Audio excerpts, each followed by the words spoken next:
जय भी Ambedkarite YouTube channel में आप सभी का स्वागत है। जय भीम। अंग्रेजों ने भारत पर 150 वर्षों तक राज किया। ब्राह्मणों ने उनको भगाने के लिए हथियार बंद आंदोलन क्यों चलाया, जबकि भारत पर सबसे पहले हमला मुस्लिम शासक मीर कासिम ने 712 ईस्वी में किया था। उसके बाद महमूद गजनबी, मोहम्मद गौरी, चंगेज खान ने हमला किया और फिर कुतुबुद्दीन ऐबक, गुलाम वंश, तुगलक वंश, खिलजी वंश, लोदी वंश, फिर मुगल शासक ने भारत पर आक्रमण किया था।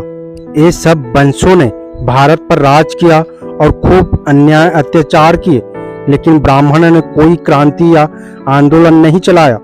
फिर अंग्रेजों के खिलाफ ही क्यों क्रांति कर दी? अंग्रेज के खिलाफ ब्राह्मणों ने क्रांति और स्वतंत्रता आंदोलन की वजह क्या था? ये सब सवालों का जवाब जानने के लिए वीडियो में अंत तक जरूर बने रहिएगा।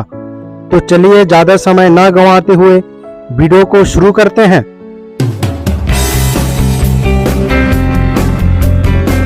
नंबर 1, अंग्रेजों ने 1795 में अधिनियम 11 द्वारा शूद्रों को संपत्ति रखने का अधिकार कानून बनाया था। नंबर 2, 1773 में ईस्ट इंडिया कंपनी ने रेगुलेटिंग एक्ट पास किया, जिसमें न्याय व्यवस्था समानता पर आधारित थी। 5 अगस्त 1775 को इसी कानून द्वारा बंगाल के सामंत ब्राह्मण नंद कुमार देव को फांसी हुई थी। नंबर 3, 1804 अधिनियम 3 द्वारा कन्या भ्रूण हत्या पर रोक अंग्रेजों ने लगाई। लड़कियों को पैदा होते ही अफीम चिपकाकर, मां के स्तन पर धतूरे का लेप लगाकर या जमीन में गड्ढा बनाकर उसमें दूध भरकर डुबोकर मार दिया जाता था। नंबर 4, 1813 में ब्रिटिश सरकार ने कानून बनाकर शिक्षा ग्रहण करने का सभी जातियों और धर्मों के लोगों को अधिकार दिलाया। नंबर 5, 1813 में दास प्रथा का अंत कानून बनाकर किया। नंबर 6, 1817 में समान नागरिक संहिता कानून बनाया।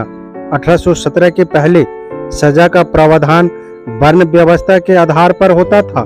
ब्राह्मण को कोई सजा नहीं होती थी और शूद्रों को कठोर से कठोर दंड दिया जाता था। अंग्रेजों ने सजा का प्रावधान एक समान कर दिया था। नंबर 7, 1819 में अधिनियम द्वारा ब्राह्मणों द्वारा शूद्र स्त्रियों की शुद्धिकरण पर रोक लगाई। शूद्रों की शादी होने पर दुल्हन को अपने दूल्हे के घर न जाकर कम से कम 3 रात ब्राह्मण के घर शारीरिक सेवा देनी पड़ती थी। नंबर 8, 1830 में नरबलि प्रथा पर रोक लगाई। देवी देवता को प्रसन्न करने के लिए ब्राह्मण शूद्रों, स्त्री या पुरुष दोनों को मंदिर में सिर पटक पटक कर बलि चढ़ा देता था। नंबर 9, 1833 अधिनियम 87 द्वारा सरकारी सेवा में भेदभाव पर रोक अर्थात योग्यता ही सेवा का आधार स्वीकार किया गया था तथा कंपनी के अधीन किसी भारतीय नागरिक को जन्म स्थान, धर्म, जाति या रंग के आधार पर पद से वंचित नहीं किया जा सकता था। नंबर 10, 1834 में पहला भारतीय विधि आयोग का गठन हुआ। कानून बनाने की व्यवस्था जाति, वर्ण, धर्म और क्षेत्र की भावना से ऊपर उठकर करना आयोग का प्रमुख उद्देश्य था। नंबर 11, 1835 प्रथम पुत्र को गंगा दान पर रोक लगाया गया। ब्राह्मणों ने नियम बनाया था कि शूद्रों के घर यदि पहला बच्चा लड़का पैदा हो तो उसे गंगा में फेंक देना चाहिए।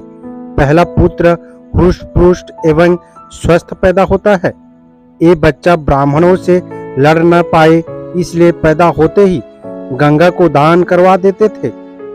नंबर 12, 7 मार्च 1835 को लॉर्ड मैकाले ने शिक्षा नीति राज्य का विषय बनाया और अंग्रेजी भाषा को उच्च शिक्षा का माध्यम बनाया गया।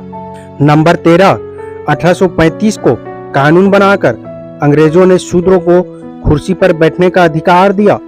नंबर 14, दिसंबर 1829 के नियम 17 द्वारा विधवाओं को जलना अवैध घोषित कर सती प्रथा का अंत किया। नंबर 15, देवदासी प्रथा पर रोक लगाई। ब्राह्मणों के कहने से शूद्र अपनी लड़कियों को मंदिर की सेवा के लिए दान देते थे। मंदिर के पुजारी उनका शारीरिक शोषण करते थे। बच्चा पैदा होने पर उसे फेंक देते थे और उस बच्चे को हरिजन नाम देते थे। 1921 के जातिगत जनगणना के आंकड़े के अनुसार अकेले मद्रास में कुल जनसंख्या 4 करोड़ 23 लाख थी, जिसमें 2 लाख देवदासी मंदिरों में पड़ी थी। ये प्रथा अभी भी दक्षिण भारत के मंदिर में चल रही है, पाए जाते हैं। नंबर 16, 1837 अधिनियम द्वारा ठगी प्रथा का अंत किया गया।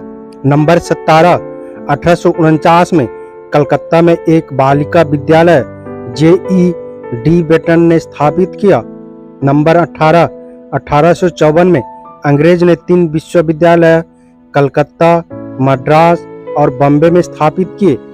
1902 में विश्वविद्यालय आयोग नियुक्ति किया गया। नंबर 19, 6 अक्टूबर 1860 को अंग्रेजों ने इंडियन पिनल कोड IPC बनाया। लॉर्ड मैकाले ने सदियों से जकड़े शूद्रों की जंजीरों को काट दिया और भारत में जाति, वर्ण और धर्म के बिना एक समान क्रिमिनल लॉ लागू कर दिया गया। नंबर 20, 1863 को अंग्रेजों ने कानून बनाकर चरक पूजा पर रोक लगा दिया।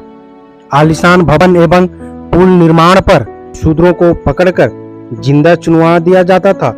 इस पूजा में मान्यता थी कि भवन और पुल ज्यादा दिनों तक टिकाऊ रहेंगे। नंबर 21, 1867 में बहुविवाह प्रथा पर पूरे देश में प्रतिबंध लगाने के उद्देश्य से बंगाल सरकार ने एक कमेटी गठित किया। नंबर 22, 1871 में अंग्रेजों ने भारत में जातिगत जनगणना प्रारंभ की। ये जनगणना 1941 तक हुई। 1939 में पंडित नेहरू ने कानून बनाकर जातिगत जनगणना पर रोक लगा दी। नंबर 23, 1872 में सिविल मैरिज एक्ट द्वारा 14 वर्ष के कम आयु की कन्याओं एवं 18 वर्ष से कम आयु के लड़कों का विवाह वर्जित करके बाल विवाह पर रोक लगाई। नंबर 24, अंग्रेजों ने महार और चमार रेजिमेंट बनाकर इन जातियों को सेना में भर्ती किया, लेकिन 1892 में ब्राह्मणों के दबाव के कारण सेना में अछूत की भर्ती बंद हो गई। नंबर 25, रैयतवाणी पद्धति अंग्रेजों ने बनाकर प्रत्येक पंजीकृत भूमिदार को भूमि का स्वामी स्वीकार किया। नंबर 26, 1918 में साउथ ब्यूरो कमेटी को भारत में अंग्रेजों ने भेजा। ये कमेटी भारत में सभी जातियों का विधिमंडल कानून बनाने की संस्था में भागीदारी के लिए आया था। साहू जी महाराज के कहने पर पिछड़ों के नेता भास्कर राव यादव ने एवं अछूतों के नेता डॉक्टर भीमराव अंबेडकर ने अपने लोगों को विधिमंडल में भागीदारी के लिए मेमोरेंडम ज्ञापन दिया। नंबर 27, अंग्रेजों ने 1919 में भारत सरकार अधिनियम का गठन किया। नंबर 28, 1919 में अंग्रेजों ने ब्राह्मणों को जज बनने पर रोक लगा दी थी और कहा था कि इनके अंदर न्यायिक चरित्र नहीं होता है। नंबर 29, 25 दिसंबर 1927 को डॉक्टर अंबेडकर द्वारा मनुस्मृति का दहन किया गया। मनुस्मृति में शूद्रों और महिलाओं को गुलाम तथा भोग की वस्तु समझा जाता था। एक पुरुष को अनगिनत शादियां करने का धार्मिक अधिकार था। महिलाएं अधिकार विहीन तथा दासी की स्थिति में थी। एक औरत के अनगिनत सौतन हुआ करती थी। औरत को शूद्रों के लिए सिर्फ और सिर्फ गुलामी लिखा है, जिसको ब्राह्मण मनु ने मनुस्मृति को धर्म का नाम दिया है। नंबर 30, 1 मार्च 1930 को डॉक्टर अंबेडकर द्वारा कलाराम मंदिर नासिक प्रवेश का आंदोलन चलाया गया। नंबर 31, 1927 को अंग्रेजों ने कानून बनाकर शूद्रों को सार्वजनिक स्थानों पर जाने का अधिकार दिया। नंबर 32, नवंबर 1927 में साइमन कमीशन की नियुक्ति की, जो 1928 में भारत के अछूत और शूद्र लोगों की स्थिति का सर्वे करने और उनको अतिरिक्त अधिकार देने के लिए आया। भारत के लोगों को अंग्रेज अधिकार न दे सके, इसलिए इस कमीशन के भारत पहुंचते ही गांधी और लाला लाजपत राय ने इस कमीशन के विरोध में बहुत बड़ा आंदोलन चलाया, जिस कारण साइमन कमीशन अधूरी रिपोर्ट लेकर वापस चला गया। इस पर अंतिम फैसले के लिए अंग्रेजों ने भारतीय प्रतिनिधि को 12 नवंबर 1930 को लंदन गोलमेज सम्मेलन में बुलाया। नंबर 33, 24 सितंबर 1932 को अंग्रेजों ने कम्युनल अवार्ड घोषित किया। ए, वयस्क मताधिकार। बी, विधानमंडलों और संघीय सरकार में जनसंख्या के लिए अनुपात में अछूतों को आरक्षण का अधिकार। सी, सिख, ईसाई और मुसलमानों की तरह अछूतों SC ST को भी स्वतंत्र निर्वाचन क्षेत्र का अधिकार मिला। जिन क्षेत्र में अछूत प्रतिनिधि खड़े होंगे उनका चुनाव केवल अछूत ही करेंगे। डी, प्रतिनिधियों को चुनने के लिए 2 बार वोट का अधिकार मिला, जिसमें एक बार सिर्फ अपने प्रतिनिधियों को वोट देंगे, दूसरी बार सामान्य प्रतिनिधियों को वोट देंगे। नंबर 34, 19 मार्च 1928 को बेगारी प्रथा के विरुद्ध डॉक्टर अंबेडकर ने मुंबई विधान परिषद में आवाज उठाई, जिसके बाद अंग्रेजों ने इस प्रथा को समाप्त कर दिया।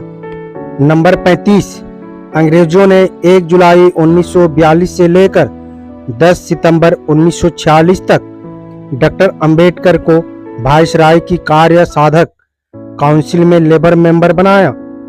लेबरों को डॉक्टर अंबेडकर ने 8.3% प्रतिनिधित्व दिलवाया। नंबर 36, 1937 में अंग्रेजों ने भारत में प्रोविंशियल गवर्नमेंट का चुनाव करवाया।